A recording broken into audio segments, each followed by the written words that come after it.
অনেক কষ্টে তিনি দেবেন না, অনেক কষ্টে আমি একটু এনেছি।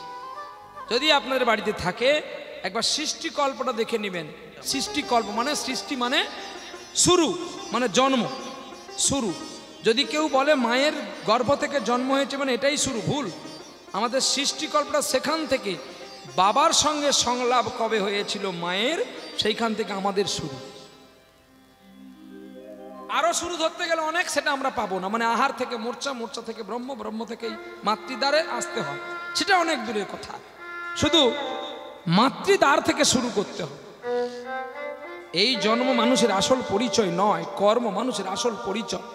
জন্মগত তথা যদি মানুষের কর্ম ভালো হয়, কর্মের গুণে মানুষ সমাজে প্রতিষ্ঠা পায়। তাহলে কেউ জন্ম হলো ব্রাহ্মণ ঘরে, কিন্তু কাজ করেছে জুতো দোকানে, ব্রাহ্মণের লোকের পায়ে জুতো পরাচ্ছে, সে কি ব্রাহ্মণ?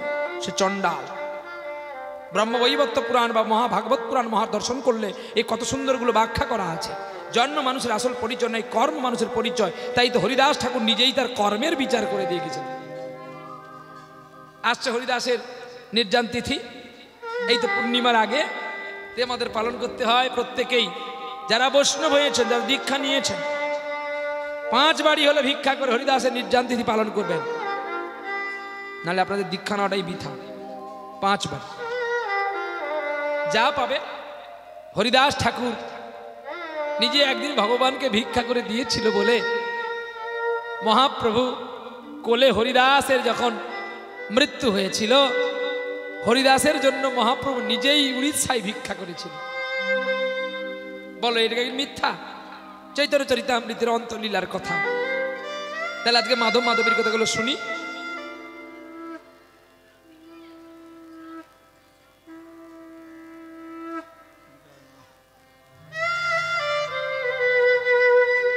বৃন্দাবনের অন্তর্গত কোন একটা গ্রামে একটা মাধব বলে একজন মানুষ ছিল। ওই মাধব যখন জন্ম হয়েছিল তখন তার মা মারা যায়। এটা জানবি, অনেকের অনেক সম্পত্তি আছে কিন্তু তার মা নাই। তার জীবনে সুখ আছে তো বাবা? কি গো, তার জীবনে সুখ আছে বাবা? আজকে লীলা বৃন্দাবনে মাধব মাধবী। হয়তো আপনারা বাহ্যিক জগতের সুখ পাবেন, কিন্তু পারমার্থিক জগতের সুখটা পাবেন না। মাতৃস্নেহর যে সঞ্চিলতার বীজ, সেটা আর খুঁজে পাবেন না। মাধব নাম রেখলেন পাড়ার ছেলেরা সকলে মাধব।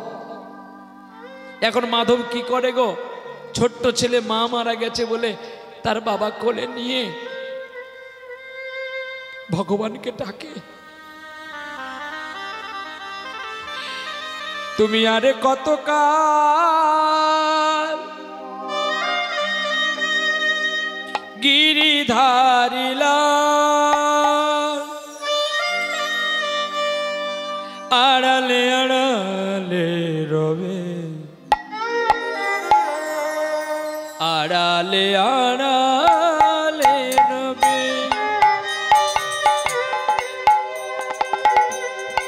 আর কতকাল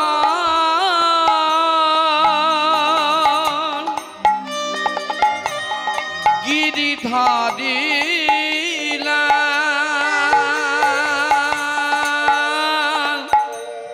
আড়ালে আড়ালে রবে গো, আড়ালে আড়ালে রবে, নয়নের ঝড়ে অবিরাত দর্শন দেবে বা কবি, আড়ালে আড়ালে রবে গো, আড়ালে আড়ালে রবে, আরে কত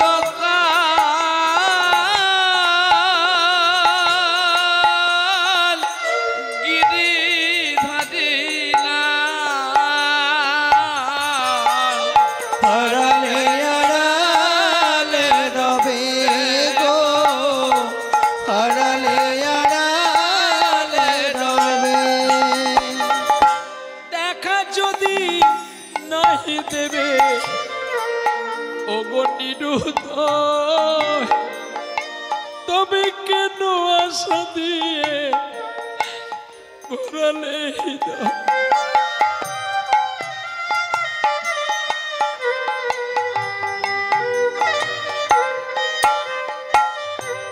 দেখা যদি নাই দেবে ওগো নিরুদ, তবে কেন আশা দিয়ে ভরালে হৃদয়। আকুল আমার মরমের ব্যথা কেন গো কাঁদালে তবে, আড়ালে আড়ালে রবে গো, আড়ালে আড়ালে রবে। আরে কত গিরিধার লাল আড়ালে আড়ালে রবে গো, আড়ালে আড়ালে রবে।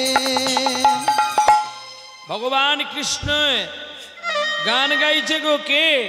সেই ব্যক্তিটি যার মাধবের বাবা। যখন 6 মাস পূর্ণ হলো মাধবের বয়স, মাধবের বাবাও মারা গেল। রাজ অট্টালিকা পুরীতে জন্ম নিয়েছিলেন বিল্বমঙ্গলের মতো মাধব। কিন্তু যেটা জানবেন, যখন কারোর অভিভাবক না থাকে সে বাড়ি কি আর যত্ন রাখে কেউ? সকলেই তদনত করে দেয়। ঠিক তেমনি পাড়া প্রতিবেশী সকলে মিলে মাধবের বাড়ি লুটপাট করে নিলেন। আর মাধবকে কেউ দুটো খেতে দেয় না গো। পাড়ার একটা বুড়িমা, সেই বুড়িমা মাধবকে নিয়ে গিয়ে প্রতিপালিত করলো। আর 6 বছর যখন বয়স হলো মাধবের, তখন মাধবের ওই বুড়িমাটাও মারা গেল।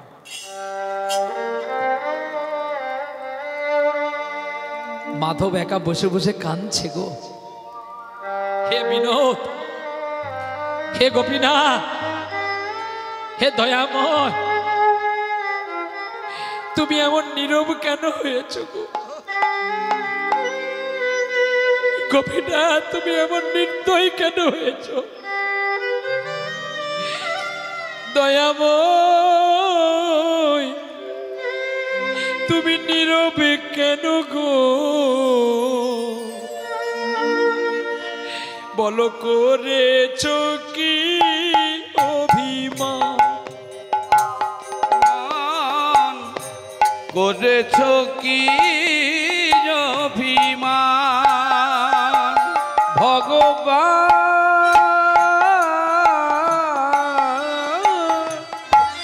তুমি নীরবে কেন গো? করেছ কি অভিমান? দেবে নাকি সারা এই অধমের ডাকি ব্যথাকারী ভগবান? নীরব কেন গো ব্যথাকারী ভগবান? ভগবান,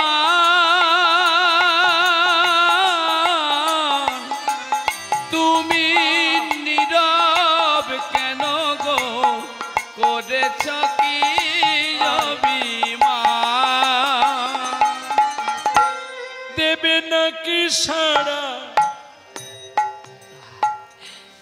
কাটারি আঘাতে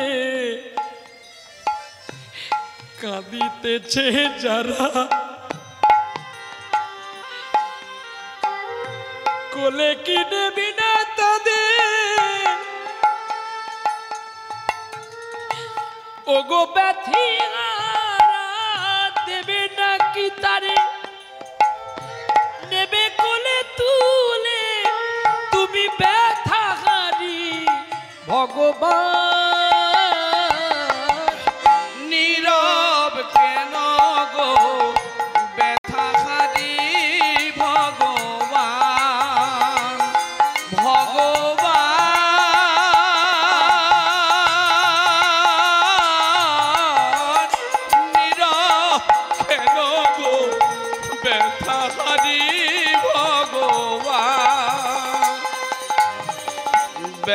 ব্যথাহারি ভগবান।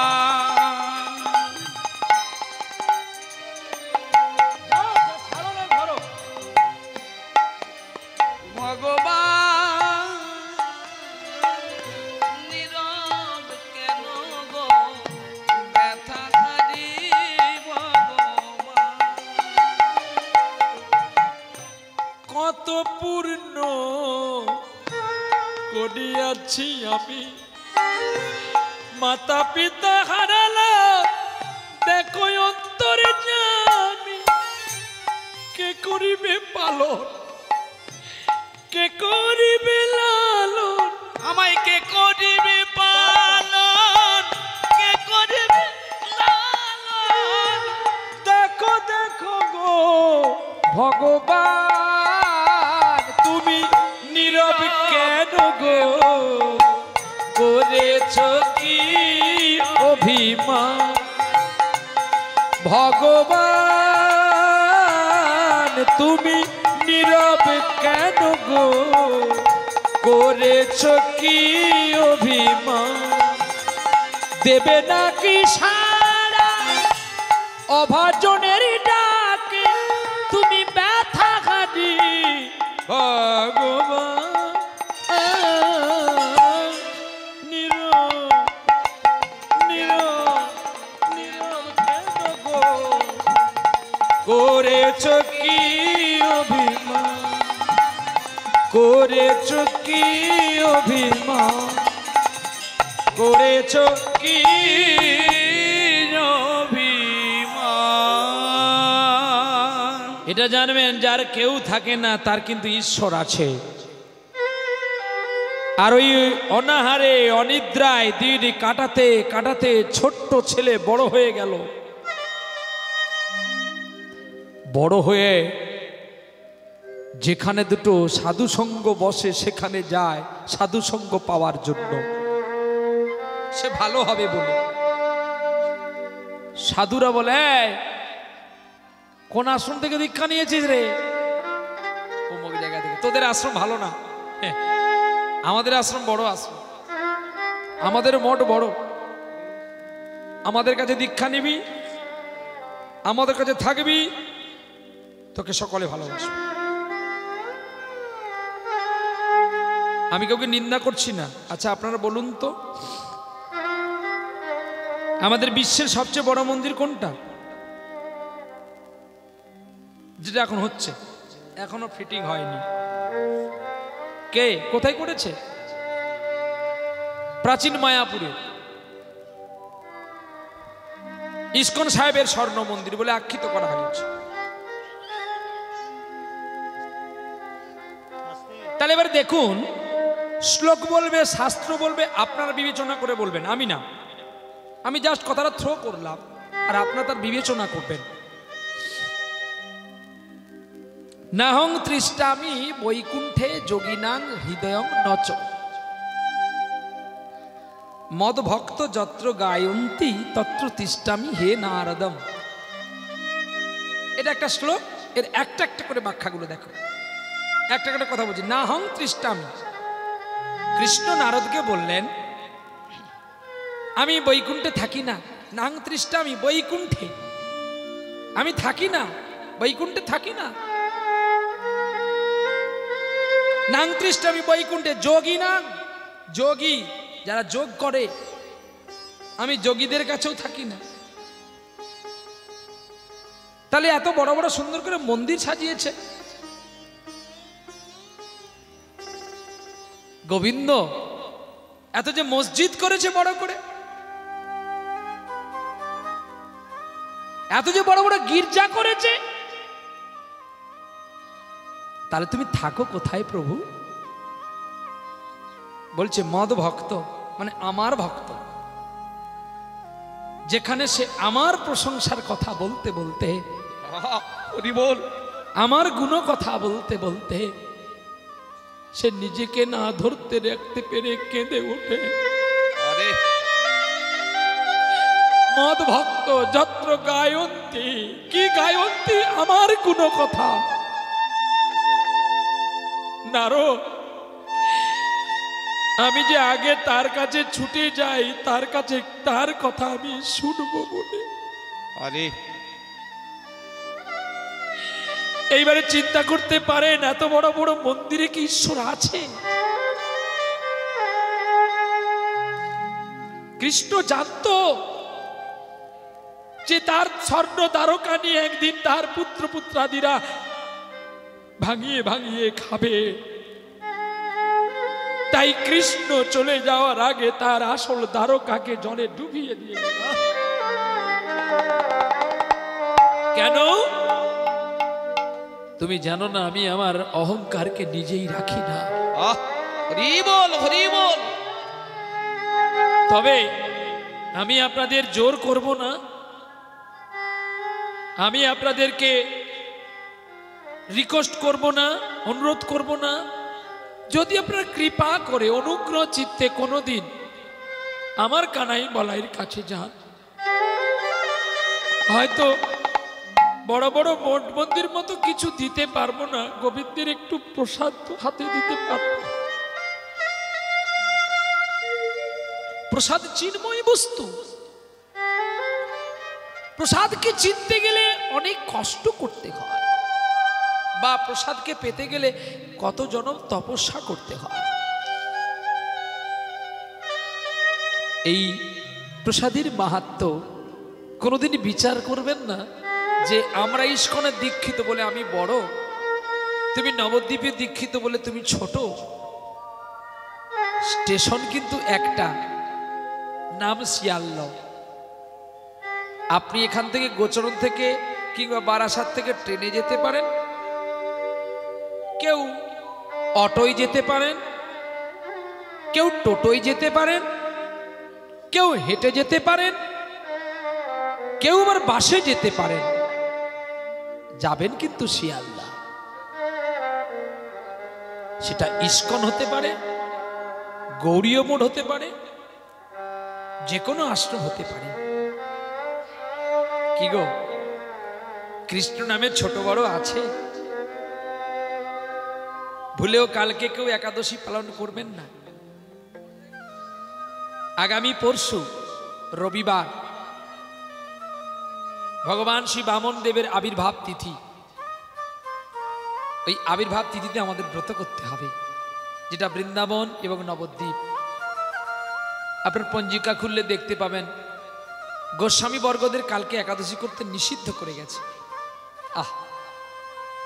তা কালকে যদি আপনারা একাদশী করেন তাহলে পরশুদিন তো পারনা থাকবে। আপনার পঞ্জিকায় দেখবেন পারনা নেই, অর্থাৎ একাদশী সংযুক্ত দ্বাদশী, বামন দ্বাদশী। এই বামন দেব অবতার হয়েছিলেন বলি রাজার দর্প চূর্ণ করবে বলে। বামন দেব, এই বামন দেব বলি রাজার অহংকারকে চূর্ণ করার জন্য তিনি গিয়েছিলেন। পার্শ্ব একাদশী বলা হয় যাকে, আগামী দিন। আর পরের দিন বামন দ্বাদশী। এই বামন দ্বাদশী বলি রাজার মাথায় অর্থাৎ শিরের মধ্যে চরণ দিয়ে বলি রাজাকে মুক্তি করেছিলেন। তাই বলি রাজার ঘরে বামন দেব বাঁধা আছে বলে তাই 365 দিনের একটা দিন বামন দ্বাদশী, সেটা হচ্ছে রবিবার। এই রবিবার আমাদের পঞ্চশস্য জাত জিনিস বর্জিত করে ভগবানের আরাধনা করতে হবে, আর কৃষ্ণ নাম জপতে জপতে আমাদের দিন আর রাত্রিটাকে সুন্দর করে রাখতে হবে। বামন দেব, তুমি যেমন করে বলি রাজাকে কৃপা করেছিলে, যদি আমাদের একটু কৃপা দিতে আমরা বড় ধন্য হয়ে যেতাম। নিতাই গৌর হরি, নিতাই গৌর হরি বল, হরি বল। ওঠ এখান থেকে, ওঠ ওঠ বলছি, দূরে যা এখান থেকে। মালা নেই, কিচ্ছু নেই, তিলক নেই, ঢং দেখে নাকি? আরে না, আপনাদের বলছি না, আপনার মনে কিছু করছেন নাকি? কাকে বলছে? মাধবকে, বৃন্দাবনের মাধবকে বলছে। সাধুরা এখান থেকে হেঁটে যা, যা একে হেঁটে দাও তো। মাধব চিন্তা করলো, অভাগা যেদিকে যায় সাগর শুকিয়ে যায়। মাধব কানতে কানতে চিন্তা করলো, আমি হব আসল সাধু, যে সাধুকে জগতে কেউ চিনতে পারবে না।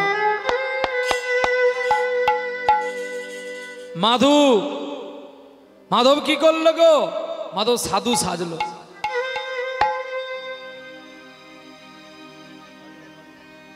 একটা শিক্ষা রাখলো, মাথা খেউরি হয়ে গেল, নামের মালা হাতে নিয়েছে, আর দিনের বেলায় পথে চলে, আর কি বলে যেন, বলো রাধা কৃষ্ণ নাম, মুখে বলো রাধা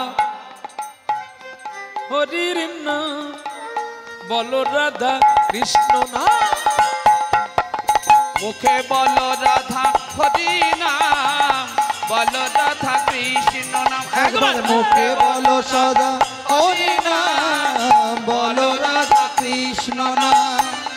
যে নামেতে থাকবি সুখে, এ নামেতে থাকবে সুখে, যেই নামেতে থাকবি সুখে, সেই নামে বলো বদনে, বলো রাধা কৃষ্ণ নাম। একবার মুখে বলো সদা হরি নাম, বলো রাধা কৃষ্ণ নাম। মুখে বলো রাধা হরি নাম, বলো রাধা কৃষ্ণ নাম।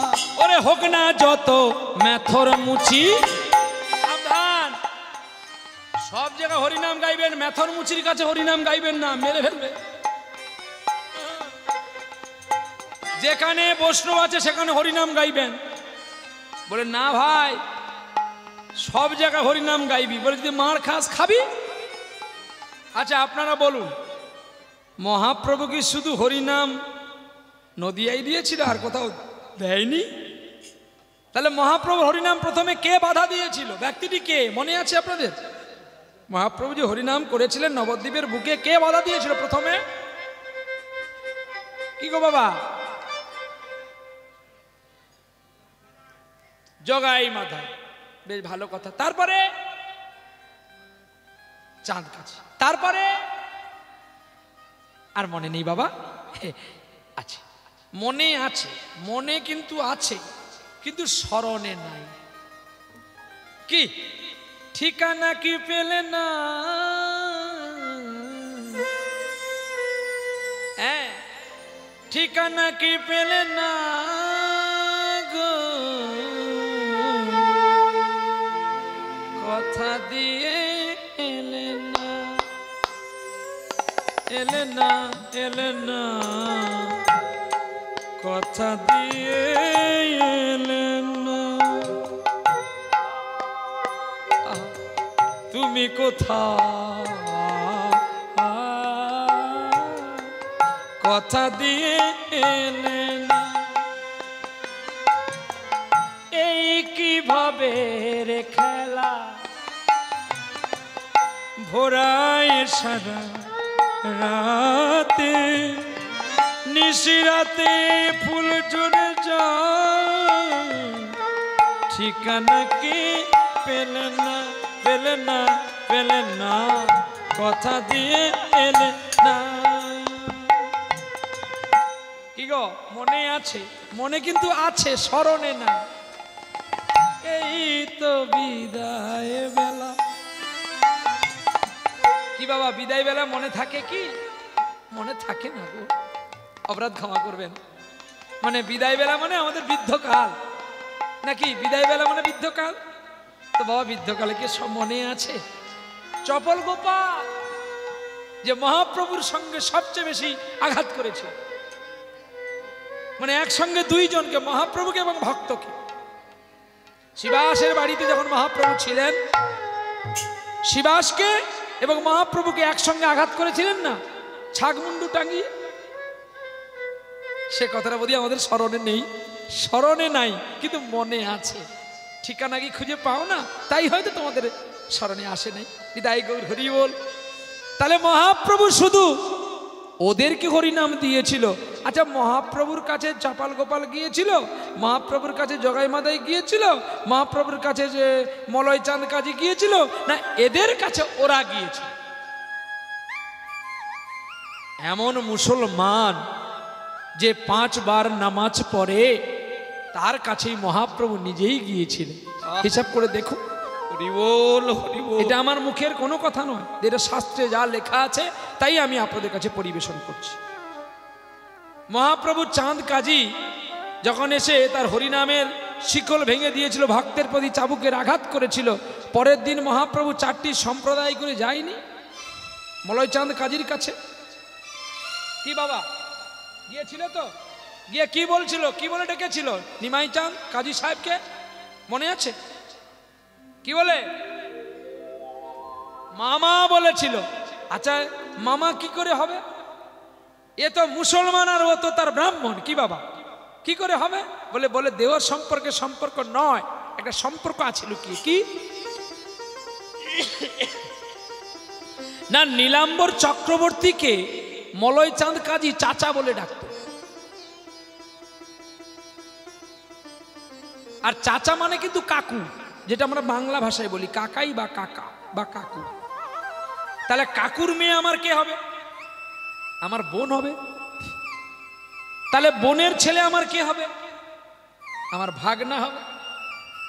অর্থাৎ মলয়চাঁদ কাজী যদি নীলাম্বর চক্রবর্তীকে চাচা বলে ডাকে, তাহলে নীলাম্বর চক্রবর্তীর মেয়ে হচ্ছে সচিমাতা। তাহলে নীলাম্বর চক্রবর্তীর মেয়ে সচিমাতা, মলয়চাঁদ কাজীর বোন হচ্ছে সচিমাতা। হিসাব পড়ছে। এইবারে নীলাম্বর চক্রবর্তীর কৃপায় জগন্নাথ মিশ্রের ঔরসে শচী সিন্ধু গর্ভে জন্ম নিল নিমাই চাঁদ। তাহলে এদিকে শচীর তনয় আর জগন্নাথের তনয়, আর এদিকে মলয়চাঁদ কাজীরও তনয়। তনয় শব্দের সন্তান, আবার তনয় মানে ত নয়, মানে এদের নয়। শচী মায়ের তো শুধু নিমাই নয়, নিমাই বিষ্ণু প্রিয়ার প্রিয় হচ্ছেন আমার গৌর, সারা বিশ্ববাসী নিমাই।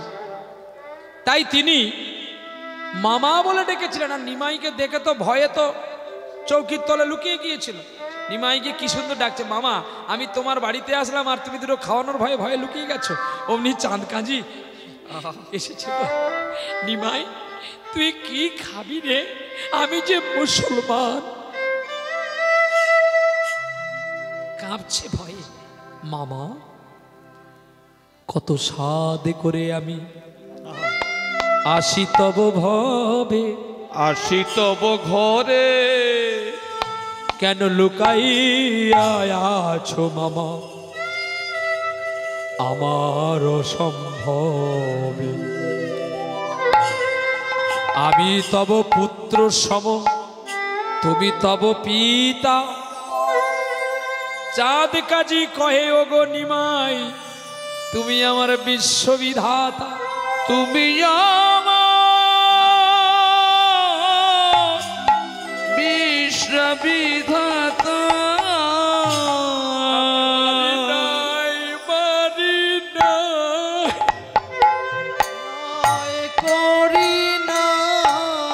আমি মারি নাই, মারি নাই, মারি নাই, মারি নাই। তুমি নিজে হাতে মারলে আমার ভক্তকে, তুমি বলছো মারো নাই। ও নিমাই আমি নিজের জন্য করি নাই, আরে আমি মারি নাই, মারি। তবে কার জন্য করেছো? আমি তোমায় পাওয়ার জন্য করেছি, তাই আমি মারি নাই, মারি নাই। নিমাই তুমি আমায় যা সাজা দেবে না। ওগো নিমাই যেদিন আমি তোমার ভক্তকে মেরে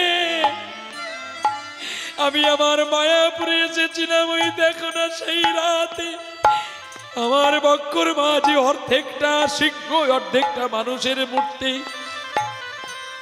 আর আমার বক্ষের ওপরে বলছে বসে, ওরে পাপিষ্ঠ পাপাচারী, ওরে দুর্মুখী দুরাচার, যেমন করি আমার ভক্তকে মেরেছিস, আমার শিকড়কে বিদীর্ণ করেছিস, আজ আমি নখ দিয়ে তোর সারা শরীর বিদীর্ণ করে দেব।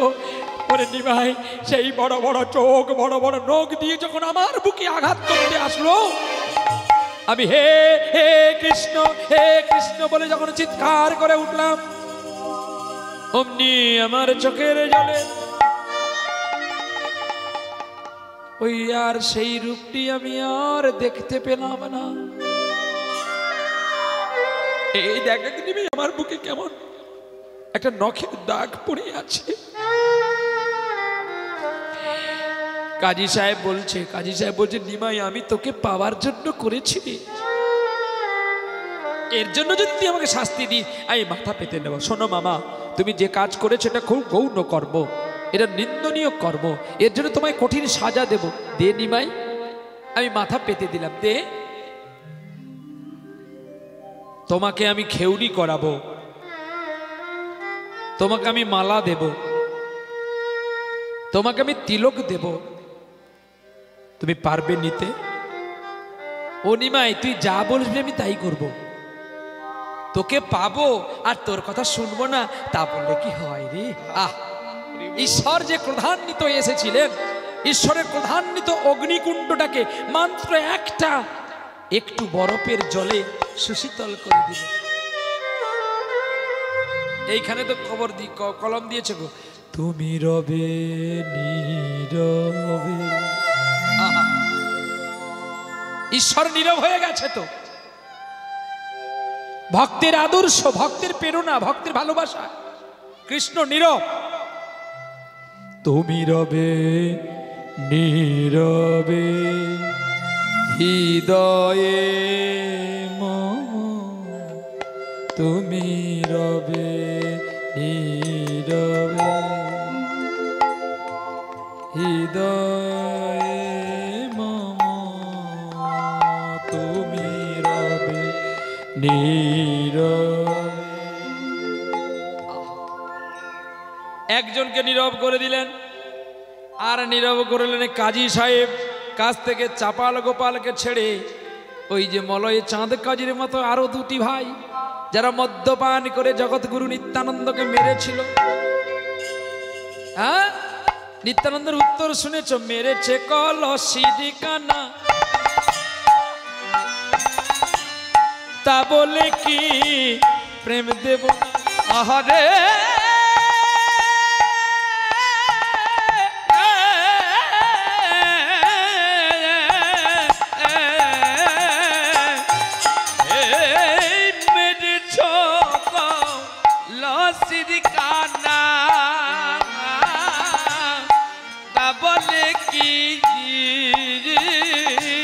প্রেমে দেব না।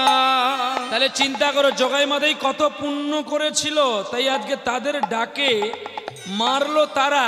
তারা ক্ষমা চাইবে কি? কৃষ্ণ আর বলরাম তাদের কাছে দাঁড়িয়েছে, যারা গৌর আর নিতাই। আর জগাই মাদাই দুটি চরণ ধরে বলছে ক্ষমা করো, এবারে ক্ষমা করো, একবারে আমায় ক্ষমা করো, আমায় ক্ষমা করো।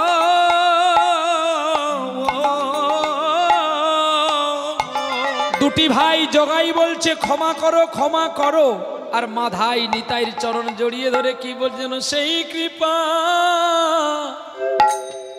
করো মোরে, আমার চৈতন্য গো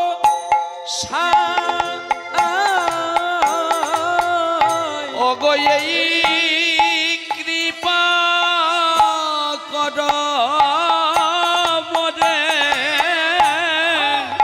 চৈতন্য গো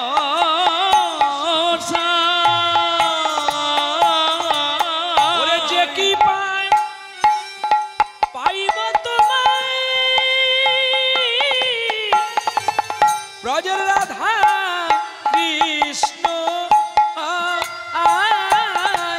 একবার কৃপা করো গো, আমায় কৃপা করো, একবার কৃপা করো গো, আমায় কৃপা করো ওগো চৈতন্য গোসাই আমায়, আমায় কৃপা করো গো, ওগো চৈতন্য গোসাই মোরে, ওগো কৃপা করো গো, যেন রাধা নাম গাইতে পারি, আমায় কৃপা করো গো, ওগো ব্রজের ধুলা মাখিতে পারি, একবার কৃপা করো গো, যেন ব্রজ ভূমে বাস অন্তর্বা যেন ব্রজ ভূমে বাস হয় গো, কৃপা করো গো, ব্রজ ভূমে বাস একবার কৃপা করো।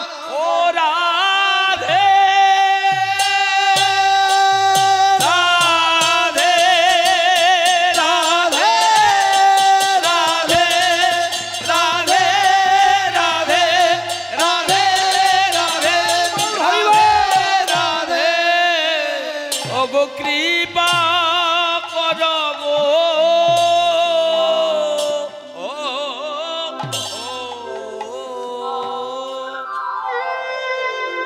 যেমনি করে তুমি জগাই মাধাইকে কৃপা করলে, তুমি চপল গোপালকে উদ্ধার করলে, আমার মতো অভাজনকে কেন উদ্ধার করলে না? কে বলছে? মাধব, বৃন্দাবনের মাধব। তুমি এদের যদি দয়া করো তবে আমায় কেন করছো না? মাধবে একদিন করে বাবাজি সেজেছে, আর বাবাজি সেজে পথে পথে যায় আর কৃষ্ণ গুণ গায়। এখন কৃষ্ণ গুণ গান করলে মানুষে 2-4 পয়সা চাল ডাল দেয়। আর বাবাজির স্বভাব কিন্তু খুব ভালো, আর নালে খুব ভালো নয়। ওই যে প্রতিদিন বাড়িতে বাড়িতে ভিক্ষান্নে যায়, আর ভিক্ষান্নে দেখে নেয় কোন পথ দিয়ে ঢুকতে হবে রাতের বেলা। এখন বাবাজি দিনের বেলায় ভিক্ষা করে, রাতের বেলায় কি করে? চুরি করে।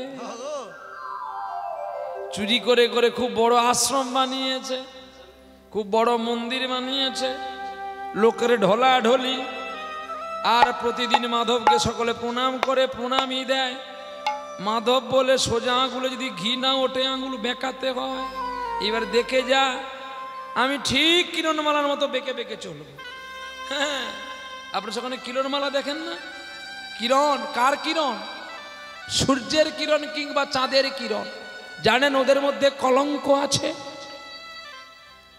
যদি কেউ প্রতিদিন চাঁদ দেখে তার কলঙ্কই আসবে। তাই চাঁদ থেকে মুক্তি পেতে গেলে আমাদের গৌর চাঁদের কাছে যেতে হবে। বলে চাঁদের ক্ষয় আছে, আমার গৌরের ক্ষয় নাই। বলে কি? বলে দেখো দেখি। আচ্ছা, পূর্ণিমার কি চাঁদ? পূর্ণিমাতে কি চাঁদ? পূর্ণ চাঁদ। পূর্ণকে পূর্ণিমা, পূর্ণযুক্ত মা পূর্ণিমা। তাহলে পূর্ণিমার পরে প্রতিপদ, মানে এক মুহূর্ত কমে গেল চাঁদ, চাঁদের জ্যোতি। প্রতিপদের পরে দ্বিতীয়া, দ্বিতীয়ার পরে তৃতীয়া, চতুর্থী, পঞ্চমী, ষষ্ঠী, সপ্তমী, অষ্টমী, নবমী, দশমী, একাদশী, দ্বাদশী, ত্রয়োদশী, চতুর্দশী। কি হবে? পূর্ণিমা। চতুর্দশীর পরে কি হবে? হ্যাঁ, কি হবে গো? পূর্ণিমা তো নাকি? অমাবস্যা। তাহলে অমাবস্যায় চাঁদ দেখা যাবে তো? কেন?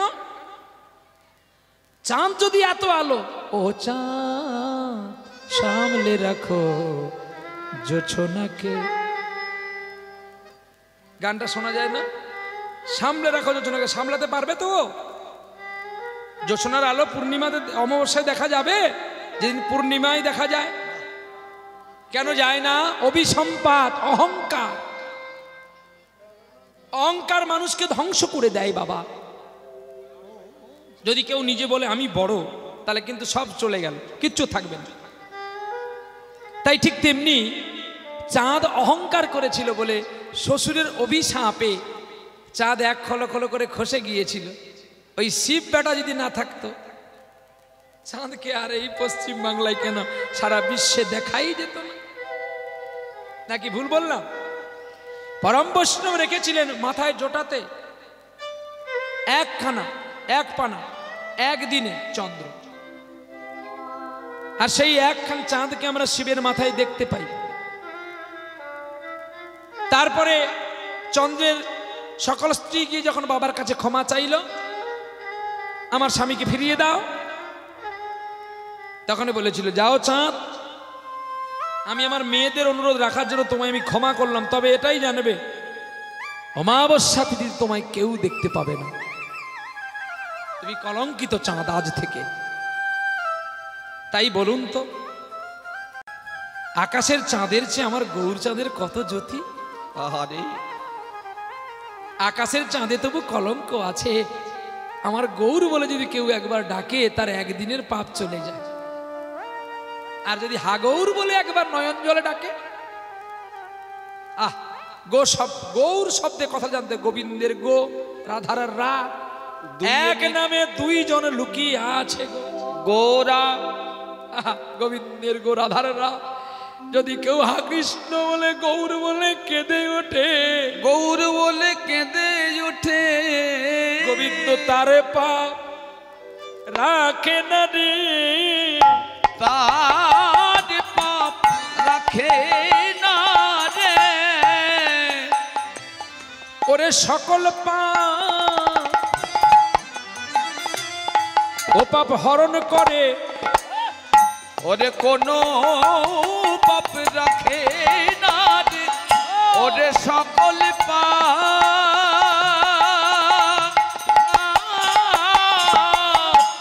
হরণ করে, কোনো পাপ রাখে না রে। সকল পাপকে তিনি হরণ করে নেয়। তাহলে মাধব বলছে গোবিন্দ আমার পাপ কেন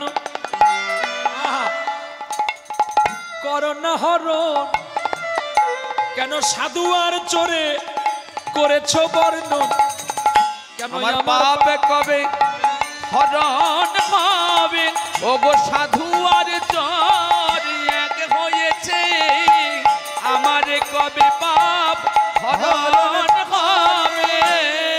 দিনের বেলায় হরিনাম জপ করে মানুষের বাড়িতে যায়, আর রাতের বেলায় ডাকাতি করে। দেখো কত সুন্দর বড় সাধু, আর এদিকে সকালবেলায় হরিবল হরিবল বলে মঙ্গল আরতি করছে,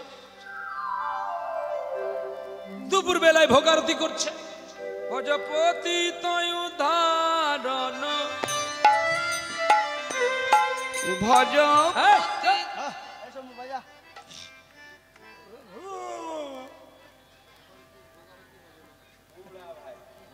তুই বসে আছিস কেন, দিতে পারিস না? উঠতে পারিস না?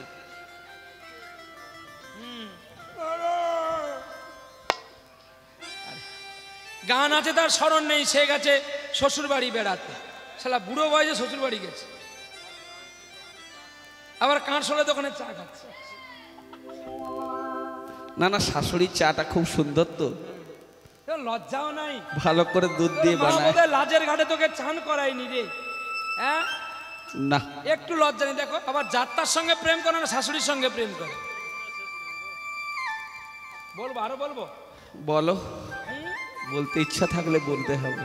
মানে দেখো আমি যেই বলেছি শাশুড়ির সঙ্গে প্রেম করে, আমরা হলে ভয়ে লজ্জায় মুখ লুকিয়ে দিয়েছে, হাসছে। হ্যাঁ কি গো, লজ্জা লজ্জা কিচ্ছু নেই।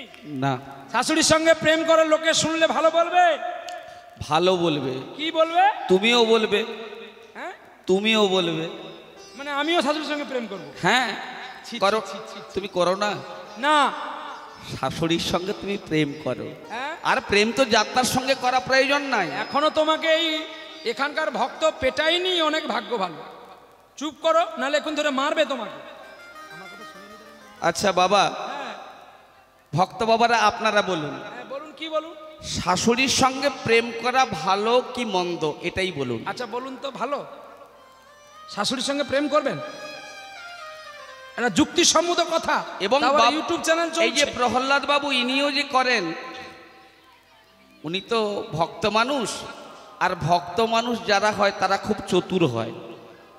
যেজন কৃষ্ণ ভজে সে বড় চতুর। তার চেয়ে তুমি বড় চতুর, এই যে লুকিয়ে লুকিয়ে রাত্রির সঙ্গে প্রেম কর। আরে বাবা তুমিও তো করছো। আমিও করছি। হ্যাঁ করছো। তুমি এই তো যে- আমাকে বলবে নাকি? ওই যে শাশুড়ি, কোন শাশুড়ির কথা ভাবছেন? শুনি, বলো বলো। বাড়িতে যে শাশুড়ি আছে ও বাড়িতে নয়, এই দেহ বাড়িতে যে শাশুড়ি রয়েছে তার সঙ্গে প্রেম করতে হবে না? আরে প্রেম না করলে কৃষ্ণ ভজন হবে? আবার যাত্রার সঙ্গে করলে হবে না, শাশুড়ির সঙ্গে করতে হবে, ননদির সঙ্গে করতে হবে। কি গো, প্রেম করাই মানুষ চেনা গো, যেন মডেলে মিলে মিলিলে বাঁচাইতে পারো গো, সখী প্রেম বলি যে তারে। প্রেম করাই, প্রেম করাই মানুষ চেনা গো, যেন মরলে মিলে মিলিলে বাঁচাইতে পারো গো, সখী প্রেম বলি যে তারে। প্রেম করাই শাশুড়ির সঙ্গে, শাশুড়ির সঙ্গে। আরে বাবা, শ্বাস যাতে উড়ে না পালিয়ে যায়, তার সঙ্গে যদি সময় থেকে একটু কোনো ভালোবাসা না করে নিতে পারি, কি গো বাবা, এই দেহ মন্দির থেকে যদি উড়ে চলে যায় শাশুড়ি, হবে তো? ভজন হবে তো? আমাদের জন্মটা সার্থক হবে তো? হবে না। অতএব সময় থেকে সদ্গুরুর কাছে গিয়ে জানতে হবে প্রেমটা কেমন ভাবে করব। দাই গৌর হরিবল হরিবল হরিবল। এবারে আপনাদের কোনো আর সন্দেহ থাকলো না, শ্বাসযুক্ত উড়ি, শ্বাস উড়ি, দন্তেশ, তালবেশ, মদনেশ, তিনটি স্বয়ের ব্যাখ্যা কিন্তু আলাদা আছে, এটা জানতে হবে।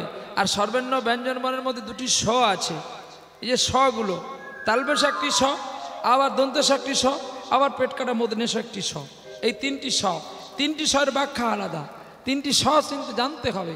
তালবেশ ব সব, সব মানে মরা, দন্তেশ সব মানে কি, দন্তেশ ব সব মানে সমস্ত কিছু, আর পেট কাটা মদনেশ, পেট কাটা মদনেশ কোন জায়গায় ব্যবহার হয়? এই যে মদনেশটা পেট কাটা যে আছে ও কার কার কাছে যেতে পারে? হ্যাঁ, হাই সর্বনাশ। আরে দন্তেশ ব সব মানে সমস্ত কিছু, তালবেশ ব সব মানে মরা, আর পেট কাটা মদনেশ কোথায় যায়? আচ্ছা কৃষ্ণ বানানটা কি গো? কয়রি দন্তেশের মধ্যে না নাকি? হ্যাঁ, কয়রি তালবেশের মধ্যে না, মদনেশের মধ্যে না। তাহলে দেখো, যার পেট কাটা, যাকে সকলে ঘৃণা করে, কৃষ্ণ তাকে কোলে করে। আজকে যাকে সকলে মিলে ঘৃণা করলো, যাকে লালায়িত করে মাধবকে তাড়িয়ে দিল দূর দূর করে, আজকে মাধব একদিকে সাধু, একদিকে ডাকাত সেজে বড় একটা অট্টালিকাপুরী আশ্রম করেছে। আর গ্রামের মানুষ সকলে গিয়ে বলছে, মাধব তোমায় আমরা পায়ে ধরি, ওরে তোমায় মোরা পায়ে ধরি, তোমায় আমরা পায়ে ধরি, তোমায় আমরা পায়ে ধরি। আরে আরে আরে আরে দাঁড়া দাঁড়া দাঁড়া, পায়ে ধরছো কেন? তোমরা গুরুজন ব্যক্তি। ওরে মোদের মনে বড় আশা আছে গো, মোদের মনে বড় আশা আছে। বলো দেখি শুনি, আই বলো দেখি শুনি, বলো দেখি শুনি, আরে বলো দেখি শুনি, কি বাই আশা, কি বাই আশা, বলো দেখি শুনি, আরে কি বায়াসা, কি বায়াসা, বলো দেখি শুনি। ওরে শুনবে আমার জ্ঞানী গুণী, বলো দেখি শুনি, ওরে শুনবে আমার জ্ঞানী গুণী, বলো দেখি শুনি, ওরে শুনবে আমার জ্ঞানী গুণী, বলো দেখি শুনি, বলো দেখি শুনি, বলো দেখি শুনি, বলো দেখি শুনি, তোমার মুখে পরম সুখে শুনবে জ্ঞানী গুণী। কি আশা চেয়েছো তুমি? কত আশা করে কত ঘর বাঁধলাম আমি অনেক কিছু পাবো বলে।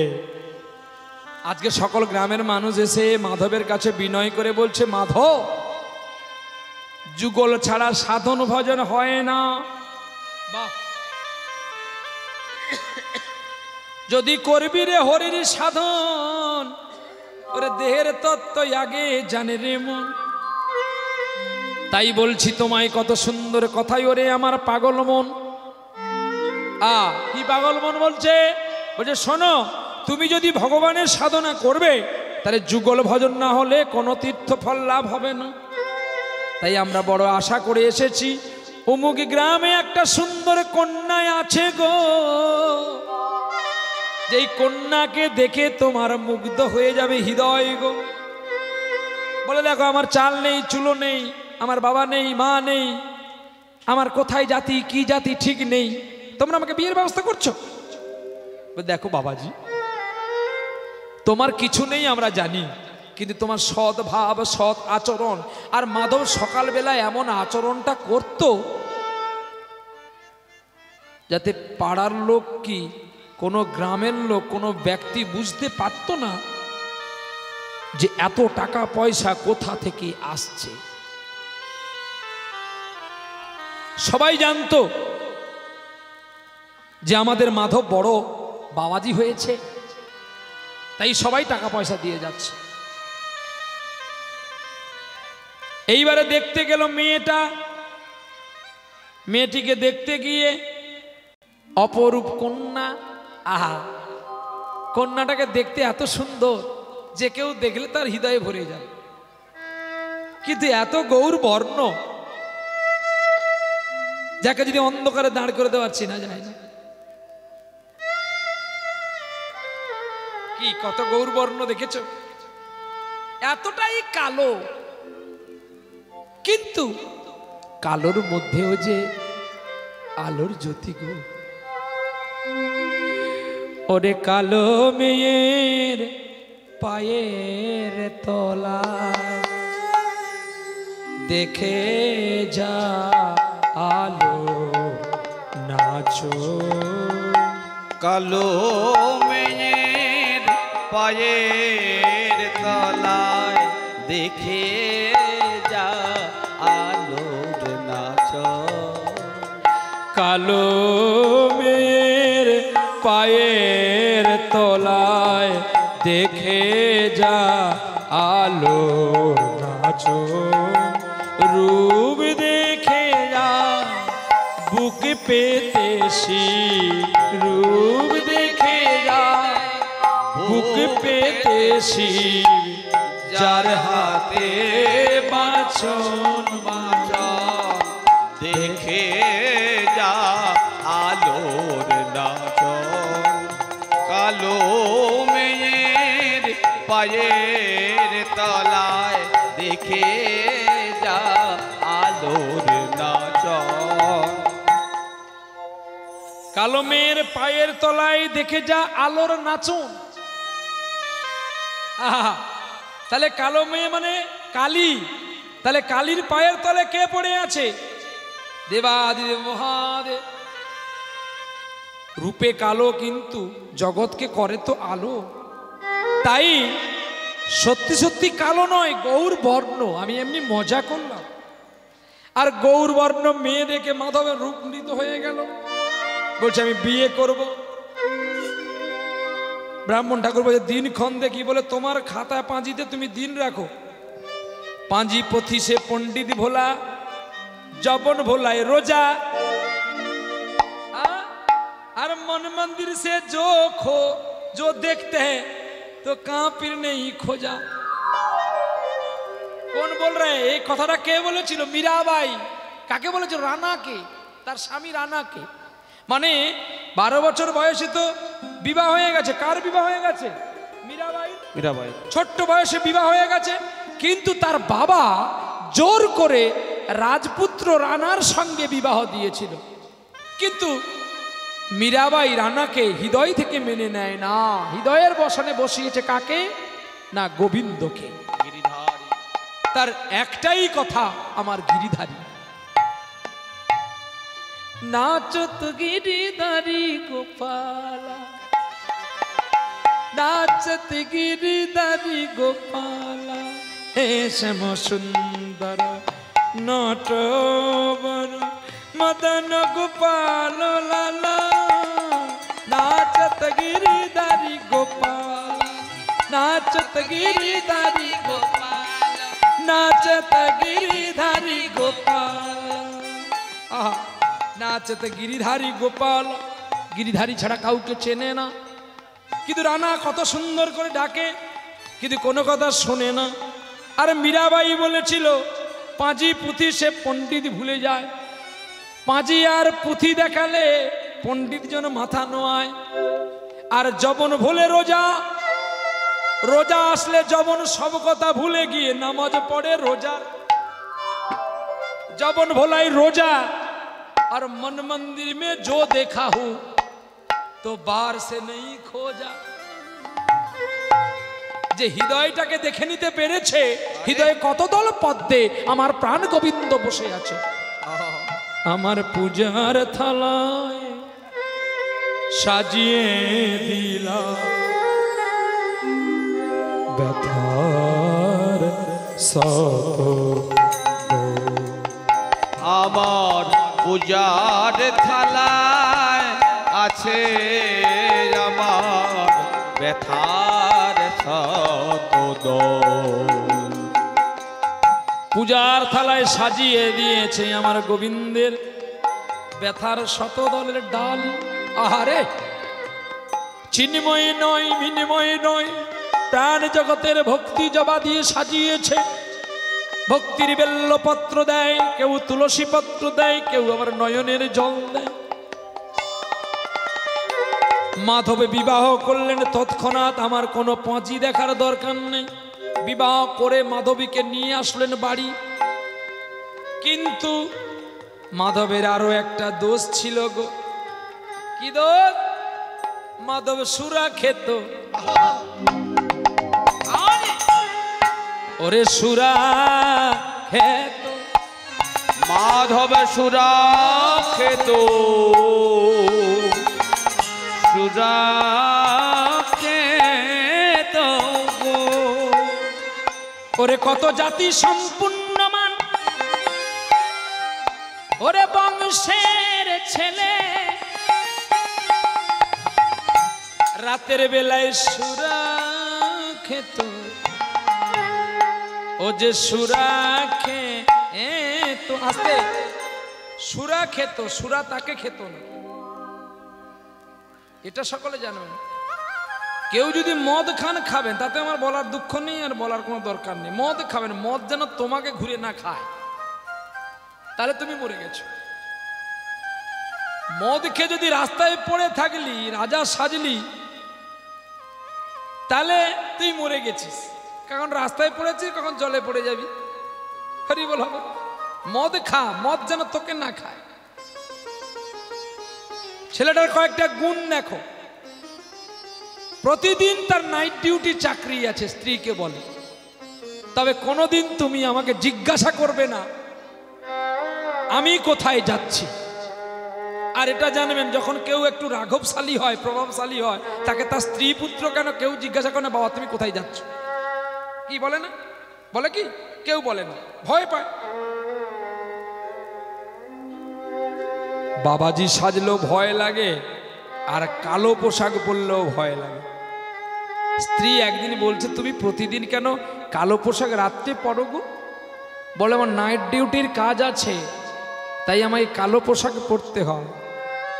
কিন্তু বাবাজি পূর্ণিমার 5 দিন আগে চুরি করতে যায় না, আর পূর্ণিমা থেকে 10 দিন চুরি করা বন্ধ। বলে কেন? না, পূর্ণিমার পরে কিন্তু আগে অন্ধকার পরে আলো, হিসাবটা দেখে নাও ভালো। আগে অন্ধকার পরে আলো, তাই পূর্ণিমার 10 দিন চুরি করতে গেলে প্রাণ যাবে ভালো। তাই যে ডাকাচ্ছে তো তিথি বেছে নেয়। ডাকাতের শত্রু চাঁদ, ডাকাতের বন্ধু অমাবস্যা। হ্যাঁ, এই কৌশিকী অমাবস্যা গেল না, কত তান্ত্রিক মন্ত্রী সাধনা তাধনা হয়েছে, আর ওই সুযোগের সন্ধানে কত ডাকাত চুরি করে ফেলেছে। তো এখন স্ত্রীকে যেই বলেছে, তোমাকে আমি একটা কথা বলেছিলাম না যে আমি কি পোশাকে যাব, কোথায় যাব, তুমি আমি ছাড়া যেন কেউ না জানে, সবাই নীরব থাকে। এখন মাধবের স্ত্রী মাধবী কাউকে কিছু বলে না। মাধব প্রতিদিন যায়। মাধবের প্রথম ভালো কাজ হচ্ছে চুরি করা, তারপরে মদ্যপান করা, শেষের কাজটা কি জানো? পতিতালয়ে যাওয়া।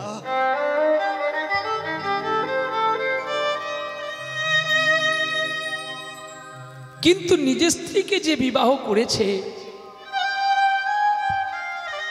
মাধবীর সঙ্গে কোনোদিন সংলাপ চিত্ত করে না। মাধবী গুমরে গুমরে তার ভারীর রাধা গোবিন্দকে তুলসী পত্র দেয়, আর কেঁদে কেঁদে বলে, গো ঠাকুর তোমার একই লীলা,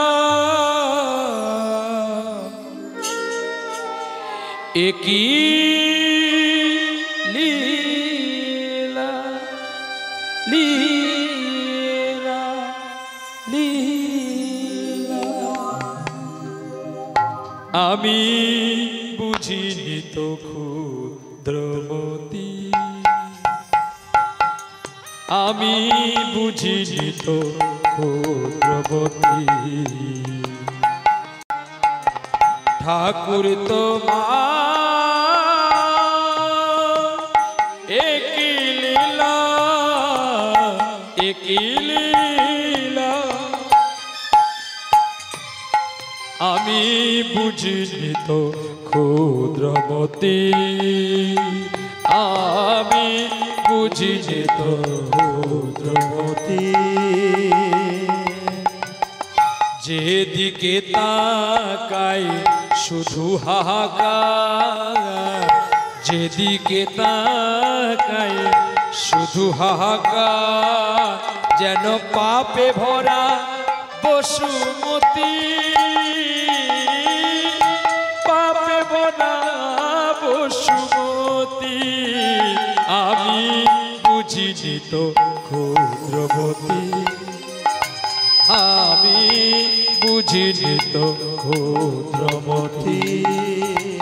ঠাকুর তোমার এক লীলা, এক লীলা।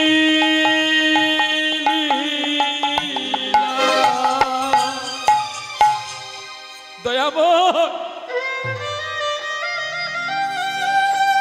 কেন কেন কেন আমায় নারী রূপে পাঠিয়েছিলেন? সারা নিশি আমিও তো শয্যা সাজিয়ে রাখি আমার গোবিন্দের সেবা করব। কেন কোন পাপে তুমি আমায় এমন সাজা দিচ্ছ গোপীনাথ? রাত পোহালেই স্বামী বাড়িতে এসে মাধব ঘুমিয়ে পড়ত।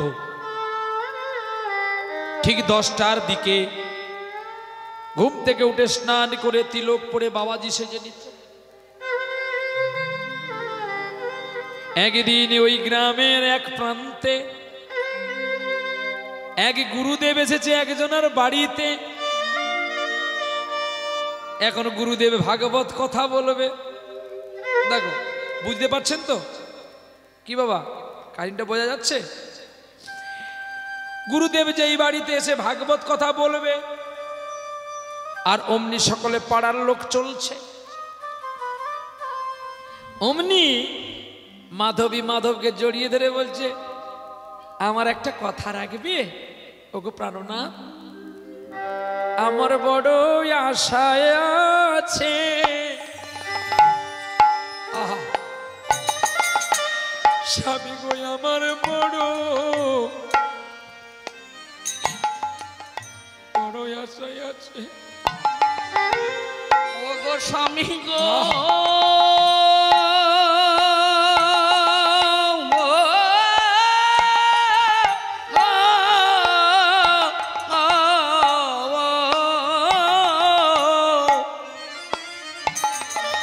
ও গো আমার বড় আশা যাচ্ছে, আমার বড় আশা যাচ্ছে। কি গো মা, কাউকে যদি 10 লক্ষ টাকা দেওয়া হয় তার স্বামীর ভাগটা কেড়ে নেওয়া হয়, সে ভালো থাকবে তো? কি গো মা, থাকতে পারবে? কেউ না। সে নারীটা বলবে আমার 10 লক্ষ টাকা দরকার নেই, আমি ভিক্ষা করে খাবো, তবু যেন আমার স্বামীকে নিয়ে আমি গাছতলায় থাকতে পারি। কারা বলবে? যারা সতী নারী। আর যারা অসতী তারা বলবে ও না থাকলে আমার দুঃখ নেই, আমার 10 লক্ষ টাকা আসুক তো আমি আবার কাউকে ধরতে পারবো। তাহলে 2 রকমের আছে, এক রকমের নয়। তাই বিশ্ব চরাচর যদি এক হতো তাহলে এত দুর্ঘটনার পর দুর্ঘটনা হতো না, এত অশান্তির পরে অশান্তি হতো না। মানুষ এত লীলজ হয়ে গেছে যে এত কিছু করার পরেও সে নিজের আসনটুকু ছেড়ে সারেন্ডার করতে পারে না। কারণ সে কি জানে না যে আমি একদিন মরবো? সেও জানে মরবে, কিন্তু এটাও জেনে রাখা দরকার আজকে তুমি সহজে মরছো না, সেদিন থুপকে থুপকে মরবে। মৃত্যুটাই যদি সাদরে গ্রহণ করে নাও তাতে খুব সানন্দে মৃত্যু হবে। তা নাহলে তুমি যত কষ্ট দেবে তুমি তত কষ্ট বেশি পেয়ে পেয়ে মরবে। নিতাই গৌর হরিবোল হরিবোল। তাই নারী চায় তার স্বামীর অঙ্গের ভূষণ। তাই স্বামী তার আত্মা, স্বামী তার প্রাণ, স্বামী ছাড়া না তার জীবন। তাই স্বামীকে জড়িয়ে ধরে কাঁদে আর স্বামীকে জড়িয়ে ধরে বাসনা করছে, স্বামীকে আমার মনে একটা আশা আছে, আজকে তুমি আমার আশা পূর্ণ করো, আমি আর কোনোদিন তোমার কাছে কিচ্ছু চাইবো না। সেদিন মাধব কিন্তু মাধবীকে খুব ভালোবাসলো। মাধবী, আমি সারা সারা রাত চলে যাই বলে তুমি কাঁদছো। মাধবী, তুমি জানো আমি যদি ডিউটি না করি, আমি অর্থ যদি না পাই, তাহলে তোমাকে খাওয়াবো কি করে? তাছাড়া এত সুন্দর একটা সংসার আশ্রম চলবে কি করে? মাধবী, বেশ, আজকের দিনের জন্য আমি তোমার কথা দিলাম, আমি আজকে চাকরি করতে যাব না, আমি তোমার সঙ্গে সম্মতি, তুমি কোথায় যাবে আমি তোমার সঙ্গে যাব। আস্তে, বাবাজি কেন বললেন যাবে না জানেন? আজকে তো পূর্ণিমা,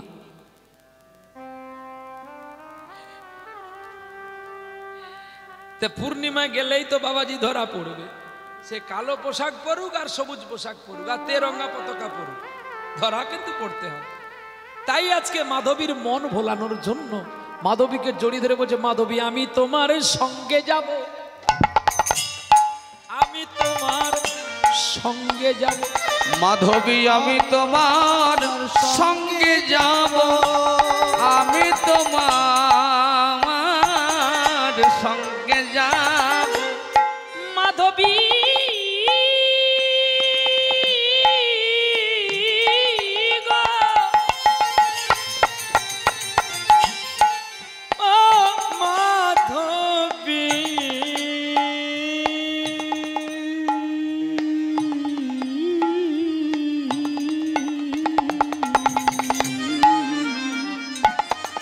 ওগো আমি তোমার সঙ্গে যাব, আমি তোমার সঙ্গে যাব। আর কি করবো জানো? কি করবে? আমি তোমার কোনো কাজে বাধা নাহি দেব। ও কোনো কাজে বাধা নাহি দেব। তুমি যাহা বলবে আমি তা মাথা পেতে মেনে নেব। তোমার কোনো কাজে বাধা না দেব। স্বামী গো, আমি তোমাও কোথাও যেতে বলবো না। আজকে না নবদ্বীপ থেকে কানাইবালাই আশ্রম থেকে গোবিন্দ দাস বাবাজি এসছে, গুরুদেব, চলো না তার কাছে একটু হরি কথা শুনবো। সব মরতে বসেছি। একটা দিন পূর্ণিমা না হয় যদি একটা দিন দুটো দিন অমাবস্যা হতো মাসে, তা নয় বেশি চুরিটা হতো। আমি মরি আমার জ্বালায়, ইয়ে মরে হরি নামের জ্বালায়। কিন্তু আমি যদি মাধবীর সঙ্গে না যাই, তাহলে মাধবীর কাছে আমি একদিন ধরা পড়ে যাব। আর স্ত্রী হতেই কিন্তু স্বামীর মৃত্যু হবে। যে কথাটা রামায়ণে লেখা আছে, মন্দোদরী হতে কিন্তু রাবণের মৃত্যু হয়েছিল। তার চেয়ে সাজা ভালো, অতি সংসাজা ভালো না। চলো মাধবী, আমি তোমার সঙ্গে যাব। হ্যাঁ গো, ওই বাবাজি দেখতে কেমন? দেখো স্বামী, আমি তো কোনোদিন বাবাজিকে দেখিনি। তাছাড়া গুরু তো গুরু, সূর্য তো সূর্য, সেটা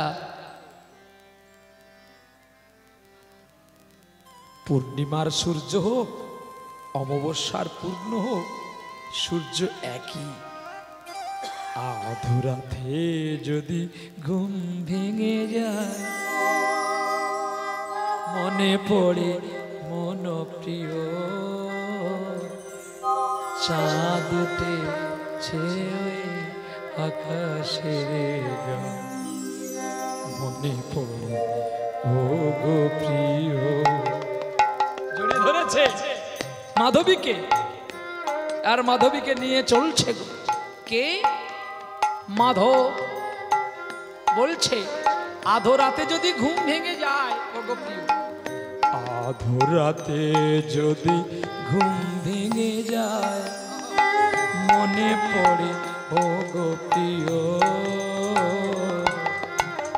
চাঁদ উঠেছে ওই আকাশের গায়ে, মনে পড়ে ও গো প্রিয়। হরে কৃষ্ণ হরে কৃষ্ণ, কৃষ্ণ কৃষ্ণ হরে হরে, হরে রাম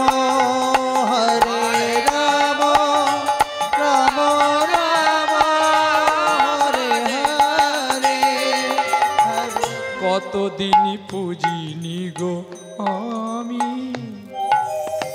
তোমার কৃপায় আজ পেয়েছি হে থা, দেখিব তব চরণ খানি। মনে মনে যদি আশা আছে, মিনতি করি তব পায়। চাঁদ উঠেছে ওই আকাশের গায়ে, মনে পড়ে ও গোপীহ। হরে কৃষ্ণ হরে কৃষ্ণ কৃষ্ণ কৃষ্ণ হরে হরে, হরে রাম হরে রাম রাম রাম হরে হরে। প্রেম से बोलो राधा रानी की, निताई चाँद की, गौर चाँद की, श्री गुरुदेव की, उत्सव दाता की।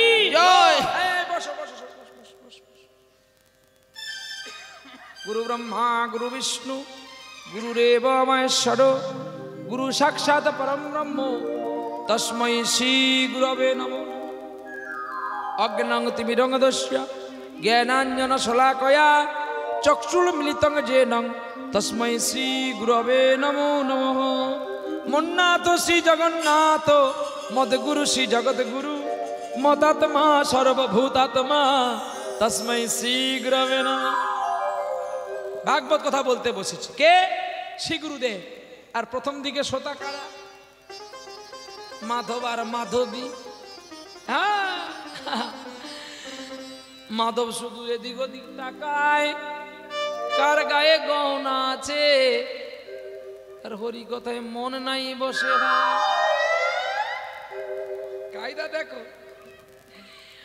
আর মাধবী যে কাঁদিতে আছে, ওরে মাধবী যে কাঁদিতে আছে, ও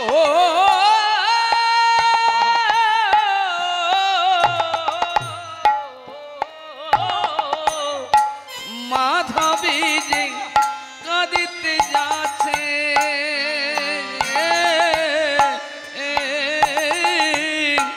মাধবী যে যে কাঁদিতে যাচ্ছে।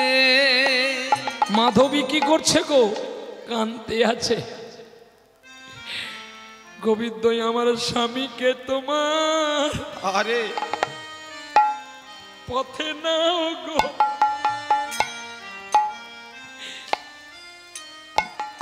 তাহলে আমার মরণ তুমি দাও গো। দয়াল তোমার করে আমার স্বামীর নাও গো, নইলে আমার মরণ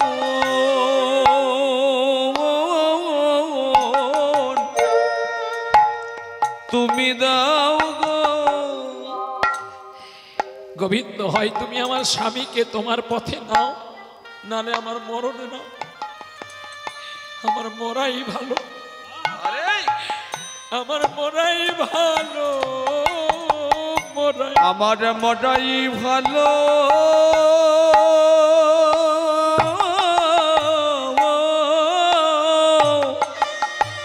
আমার মরাই ভালো।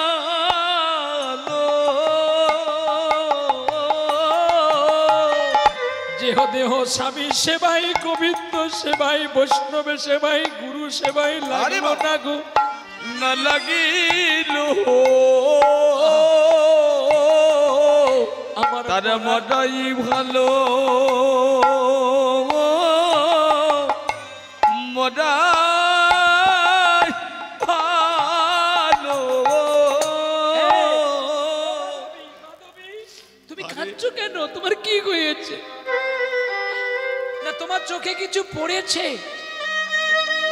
স্বামী গো, আমার চোখ যদি দুটো কানা হতো না, তবু আমার ভালো হতো, আমার কানাই ভালো। আমার কানাই ভালো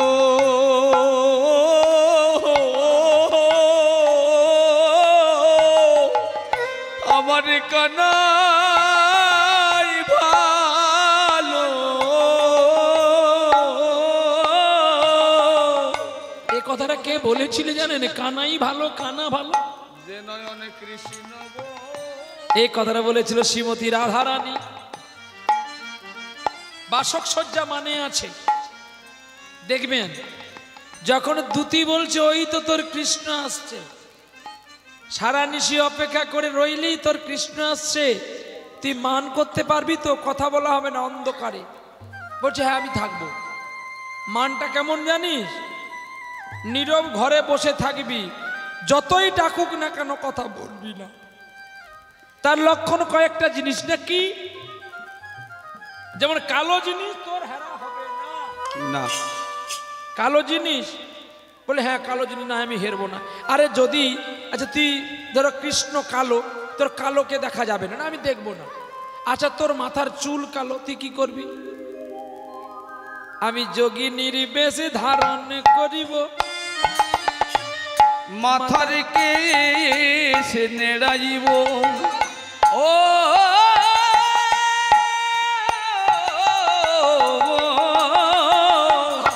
আমি যোগিনীর বেশে ধরিব, ওরে মাথার কেশ মুড়াইব। ওরে জানবে সবে ওরে আমার কেহ নাই গো, জানবে সবে আমার কেহ নাই গো। আচ্ছা তা নাই বুঝলি, তুই মাথার কেশ নামিয়ে দিবি সব কিছু, কিন্তু চোখ যে চোখের তারা যে কালো, তুই কি করবি?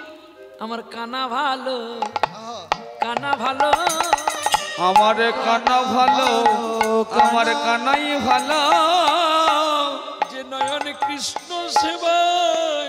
আরে হরি বল হরি বল। লাগলো না রে আমার কানাই ভালো,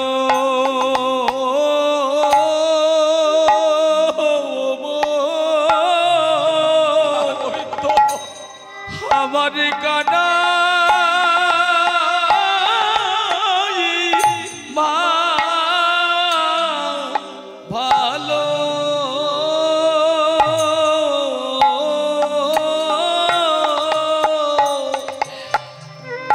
যে নয়নে কৃষ্ণ সারাদিন রজনী বসে রইলাম, আমি যার আশা পথে সারা নিশি বসে বসে কাঁদলাম, আমি যার জন্য মালা গেঁথে রাখলাম সে যদি নাই এলো না,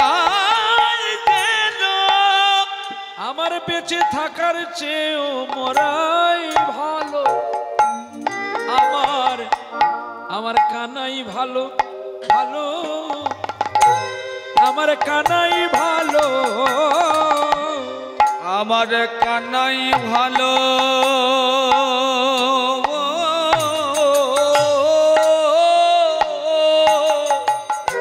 আমার কানাই ভালো। আমি এত রোজগার করলাম, এত অর্থ রাখলাম, যে অর্থ গোবিন্দ সেবায় নাহি গেল। হরি বল কানাই ভালো, কানাই ভালো। আমি এত সন্তান জন্ম দিলাম, কোন সন্তান আমার গোবিন্দ সেবায় না লাগিল। হরি বল বলো বলো, যেমন মানবের জন্মে কি কাজ বলো। ও মহাভারতে আছে লেখা, খুলে দেখবে ভালো। বলো মানবের জন্মে কাজ কি বলো। দেহ কৃষ্ণ সেবায় না লাগিল, মানবের জন্মে কি কাজ বলো। রে হে কৃষ্ণ বলে না কাঁদতে পারিলাম, জীবনে কাজ কি মানব জীবনে যাওয়া আসা বিফল হইল, যাওয়া আসা বিফল আরে জমার ঘরে বাকি হইল। মানব জন্মের কাজ কি বল, আরে যাওয়া আসা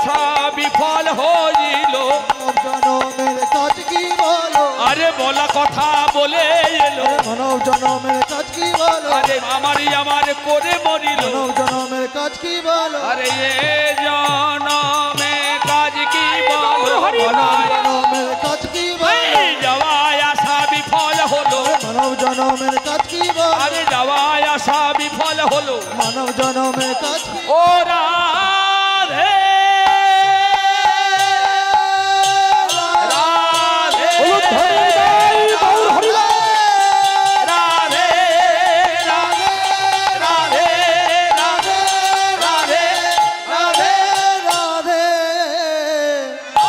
তার মানব জনমে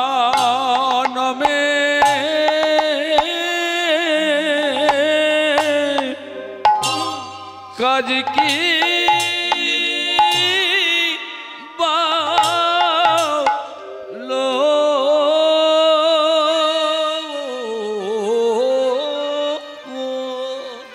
কি গো, যে দেহ গোবিন্দ সেবায় লাগলো না, যার জন্য আমি মালা গেঁথে সারা রজনী বসে থাকলাম আমার প্রাণনাথ আসবে বলে, সে আসলো না, তাহলে আমার এই নয়ন রেখে লাভ কি? কানা ভালো।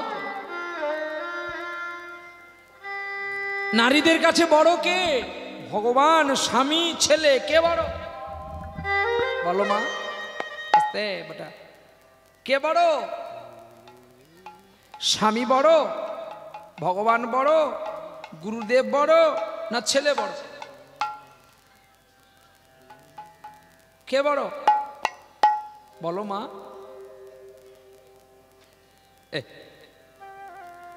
কীর্তন আমরা প্রত্যেকে গাই বা প্রত্যেকে শুনি, ঠিক জায়গায় গ্রন্থটাকে দাঁড় করে দিতে হবে। সেই জায়গায় দাঁড় করালে তার সার মর্ম খুঁজে পাওয়া যায়। যে কোনো লীলা বিষয়, এটা একটা গল্প, সেটাকে যে যেমন করে রূপান্তর করে সাজিয়ে বলতে পারে, মানুষ তার কাছে তেমন করে নিতে পারে, নাকি পরিবেশনটা নিজের কাছে। আর মানুষ ভক্ত নেবে আপন ইচ্ছা গছে, কেউ নেবে বা কেউ ফেলে দিতে যেতে পারে, সেটা কোনো মানে না। তোমার যতটা কর্ম আছে তোমাকে ততটুকু প্রাপ্তযোগ করতে হবে। কিন্তু মা তুমি বলো, তোমরা বলো যে তোমার কাছে স্বামী বড়, না গুরুদেব বড়, না ভগবান বড়, না ছেলে বড়? কে বড়? স্বামী বড়। দাঁড়াও, উঠে দাঁড়াও, উঠে দাঁড়াও, বলেছো দাঁড়াতে হবে তো, দাঁড়াও। কেন?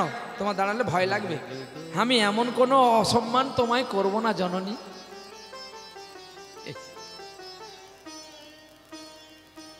আমি ছোটবেলায় মায়ের সঙ্গে যাত্রা শুনতে গিয়েছিলাম, জানেন? যাত্রাটির নাম ছিল আজকের মির্জাফর। আমার মা আমায় কোলে করে নিয়ে গেছিল। সেই যাত্রার নায়ক ছিলেন ত্রিদীপ ঘোষ।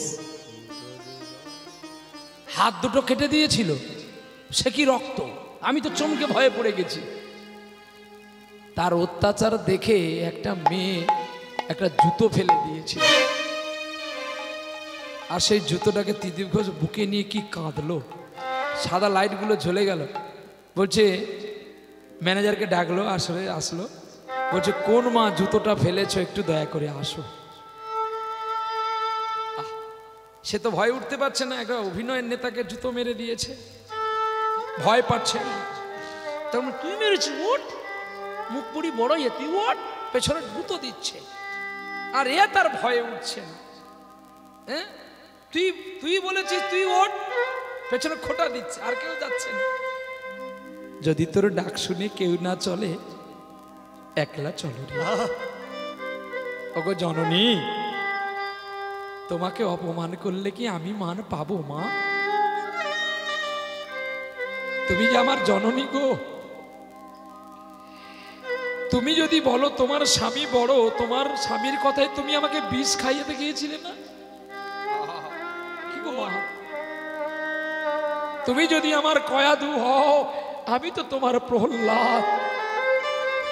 হিরণ্যকশিপুর কথা মতো তুমি বিষের পাত্র নিয়ে গিয়েছিলে না প্রহ্লাদকে খাওয়ানোর জন্য, প্রতি বড় বলবে বলে। সেদিন তুমি ওই বিষটা খাওয়ালে তোমার ছেলে মরে যাবে বলে, তাই তুমি বিশ্বাস করে এক ফোঁটা চোখের জল দিয়ে তুলসী পত্র দিয়ে ভগবানকে নিবেদন করেছিলে। বলো তোমার কাছে বড় কে হলো? তোমার কাছে বড় হলো তোমার গোবিন্দ।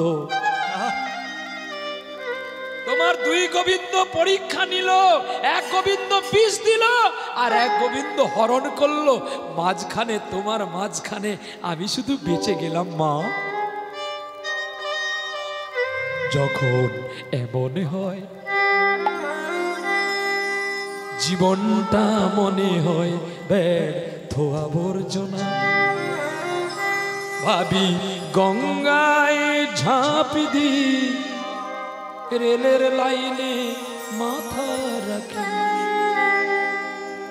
সে যেন হঠাৎ বলে আয় ফিরে আয়, আমি তো আছি ভুল্লিটা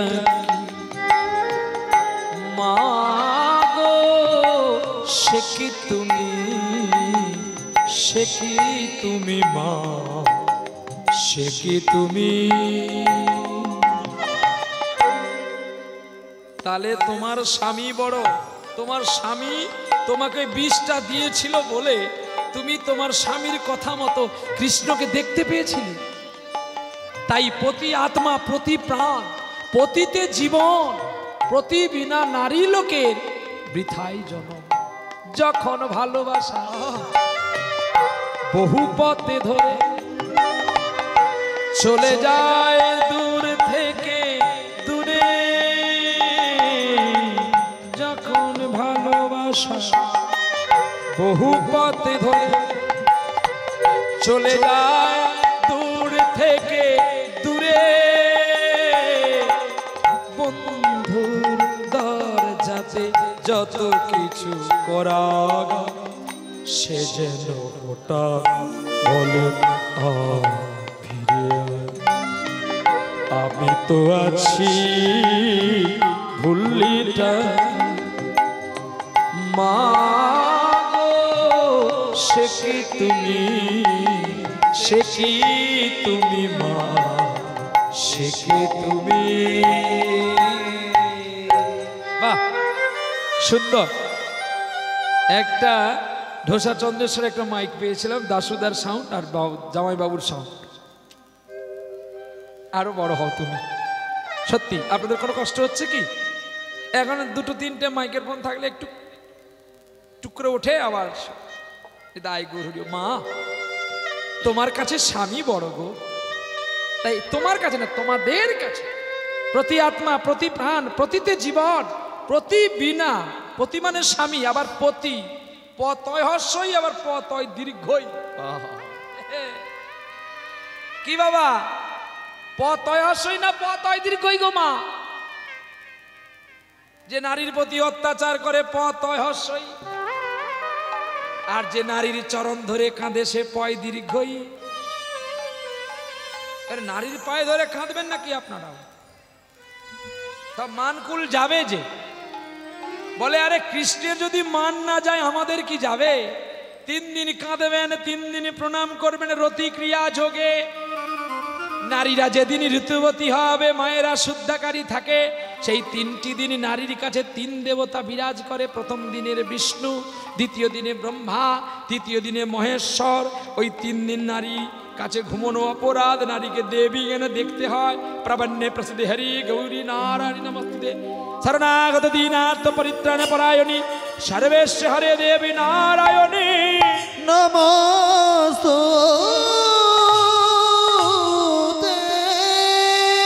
মাধবী মাধবী মাধবী, হ্যাঁ তুমি আর কেঁদো না। এই দেখো আমি তোমার সব কথা শুনবো, তুমি চুপ করে একটু বসো না, দেখো না। আহা,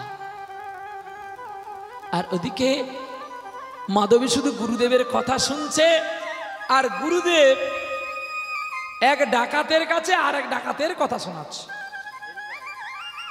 মধু ডাকাত, সেও হরি কথা শুনতে যাবে না, কিন্তু এক ধার দিয়ে চলে গেল, রাস্তার পথ দিয়ে চলে গিয়েছিল।